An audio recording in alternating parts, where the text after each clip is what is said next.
Hello, I'm Lauren and I'm the Research and Impact Director at the Brilliant Club. I've been with the charity for 6 years and before joining, I was a Research Associate in the Faculty of Education at the University of Cambridge. Also, alongside my current role at the charity, I'm also a part-time Associate Lecturer at Birkbeck, University of London. This session provides an update about the mark schemes that we're using on the Scholars Programme.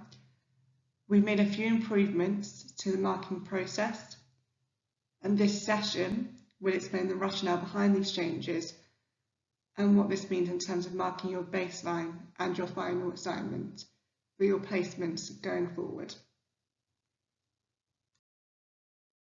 As a brief reminder, the mark scheme on the left of the screen is what our old mark scheme looked like. This is the one we used up until last academic year. And the mark scheme on the right is the mark scheme that we will use going forward, so from 2021-2022 onwards. As normal, there will be different versions of the mark scheme available for younger and older key stages and also for different subjects. Okay, so to go into a little bit more detail about the mark schemes that we used to use for the Scholars Programme. In the old mark scheme, you were asked to assess students on the following criteria: knowledge and understanding, which relates to subject knowledge, and then research and evidence, developing an argument, and critical evaluation, which connects to critical thinking. And then finally, structure and presentation, language and style, which relates to written communication. This slide provides an overview of the mark scheme process. Further information will be provided in a guidance document for tutors, which will accompany the new mark schemes. As you can see from this overview, a number of the processes will be the same as what you've done previously. So for example, using the mark scheme to provide students with university style marks, and also marking both a baseline and a final assignment, which focuses on 3 key outcomes: subject knowledge, critical thinking, and written communication. You'll also notice some differences. So for example, within critical thinking, the types of skills we're focusing on is slightly different. So we are prioritising analysis and evaluation skills only. And also, because we're just focusing holistically on 3 categories, also the way in which you will award sub-marks for these outcomes will be slightly different. Again, you can read further information about this in the mark scheme guidance document. Okay, so now we're going to look at some examples of the new mark schemes that we'll be using going forward. What you can see on the left-hand side is an example of the new mark scheme for the arts, humanities and social sciences. And this is for ages 14 to 18, so that's key stages 4 to 5. And then what you can see on the right-hand side is a STEM problem set mark scheme, again for ages 14 to 18, so key stages 4 to 5.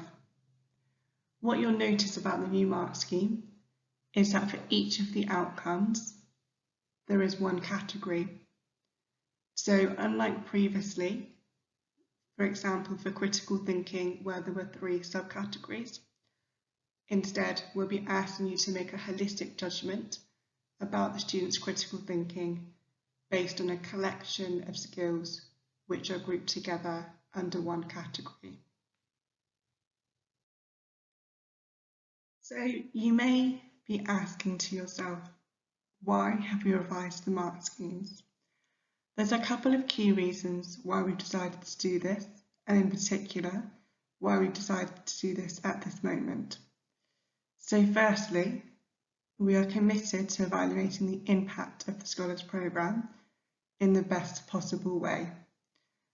And a key part of this is about using mark schemes that are robust and sensitive to the context in which we work.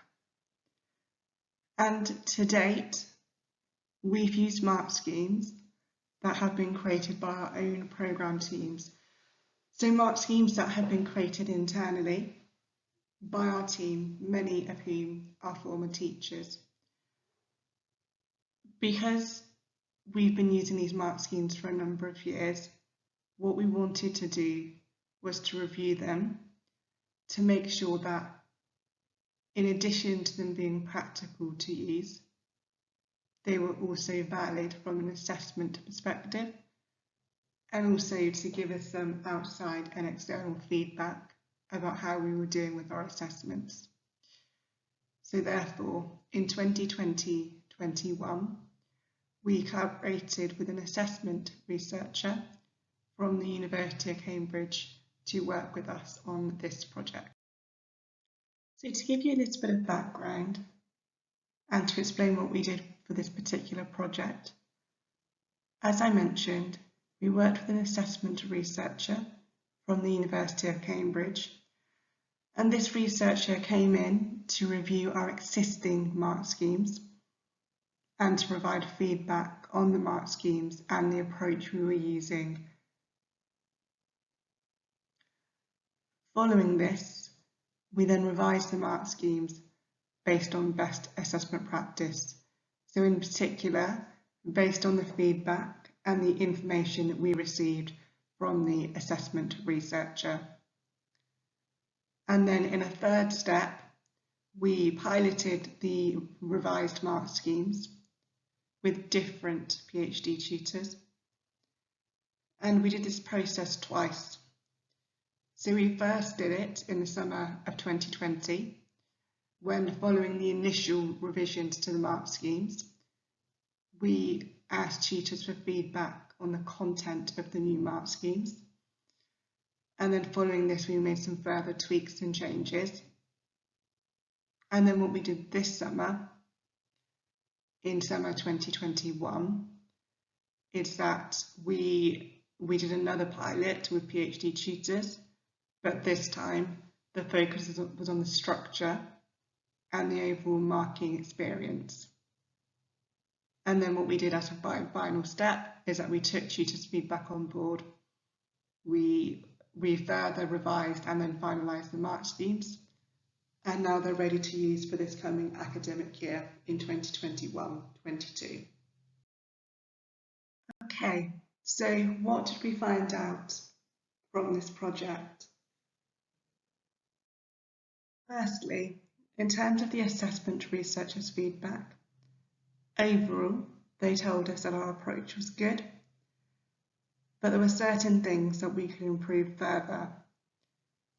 So one of the key pieces of feedback we got is that the mark schemes we were using were too prescriptive, and this was especially important given that the Scholars Programme covers a range of fascinating topics with slightly different nuances and slightly different priorities. We were also told that from a marking experience, it's quite difficult for a marker to engage with a scheme of work, or rather to engage with the mark scheme, because there was simply too much detail and too much sub-information within each of the outcomes. Linked to this, we were also told that our current marking processes required a bottom-up approach, so going from the detail to the holistic and the general, as opposed to a top-down approach.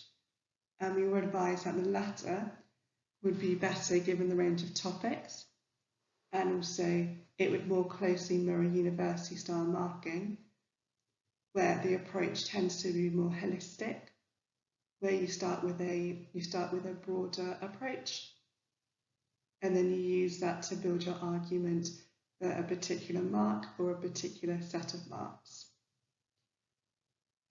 Linked to this, we were told that for some categories, such as critical thinking, so for some outcomes, The categories were not mutually exclusive, so they overlapped, and therefore were not particularly informative or helpful when supporting tutors to mark the outcome of critical thinking. We were also given similar feedback for the outcome written communication, where we had a number of subcategories, but which overlapped. And then we were also told that we had different mark schemes for every single key stage, but actually there wasn't a significant difference in terms of the differences across each key stage, and that given the age ranges, we would be better collapsing, so having a mark scheme for key stage 2 to 3, and then also having a mark scheme for key stage 4 to 5. So based on this feedback, this is what we did to revise the mark schemes. During the spring 2020-2021, in the spring term, we launched a pilot with the new mark scheme. The aim of the pilot was to get a better understanding of how tutors award grades using the new mark schemes compared to the original mark schemes. And we also collated some more feedback from tutors on how they found using the mark scheme in practice, which was really important and informative to us. In the end, we recruited 9 tutors to the pilot, 7 tutors from the arts and humanities subjects, and 2 tutors from social sciences. It is important to note that no STEM tutors took part, so we cannot say with confidence whether the same findings would apply to the STEM mark schemes. We found that on average, tutors awarded similar baseline marks with both of the mark schemes, so with the old mark scheme and with the new mark scheme, with the biggest differences seen in subject knowledge. For the final assignment, we find that, again, tutors awarded similar marks with both the mark schemes. Finally, we find that pupils who submitted both a baseline and a final assignment made similar or slightly more progress with the new mark scheme.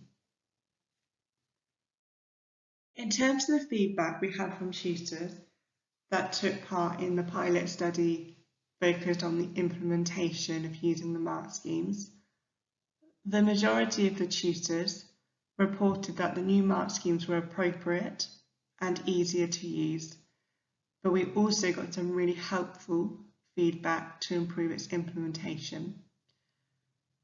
As you can see on this slide, we've noted the key feedback that we received from tutors as part of this pilot, and what we've done is we've incorporated these queries and these comments into the guidance notes, which are available to support you to use when using the mark schemes to assess your students' work. If you have any further questions or feedback about the new mark schemes, please do speak to your programme officer. Thank you for watching this video. If you'd like to practice using the new mark scheme, we have included some resources below this video, including sample final assignments in a range of subjects and a blank feedback sheet. We'd encourage you to use this marking guidance to support you in your marking.